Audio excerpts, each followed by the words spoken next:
আমিও তো মানুষ ছিলাম, সমাজ সংস্কার ছিল, স্বপ্ন ছিল, বারান্দার ফুল গাছ, বাজার হাট, বিকেল বেলার থিয়েটার, বন্ধুর বাড়ি, আর সবার মতো আমারও ছিল। হঠাৎ কিছু লোক তুড়ি মেরে মুহূর্তে আমাকে নিষিদ্ধ বস্তু বানিয়ে দিল। কার কি নষ্ট করেছিলাম আমি? কিছুই তো ছিল না আমার, শুধু ওই স্বপ্নটুকু ছিল।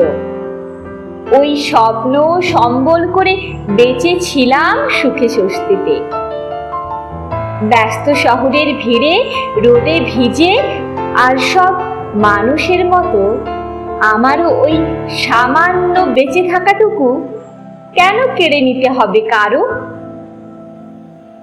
নিষিদ্ধ বস্তুকে গর্তে পুরে রেখেছে রাজার লোকেরা।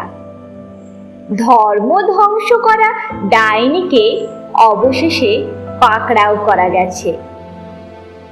ঢেড়া পিটিয়ে পুরো বিশ্বকে জানিয়ে দিচ্ছে খবর। ধর্মান্ধদের হাঁ করা মুখে ঢেলে দিচ্ছে সুস্বাদু খাদ্য। সন্ন্যাসীর জিভ থেকে ঝরানো হচ্ছে গনগনে লাভা। কারো খেলার জিনিস তো নয়, আমার জীবনও তো জীবন। জনতার আদালত বলে কোনো আদালত কোথাও কি নেই?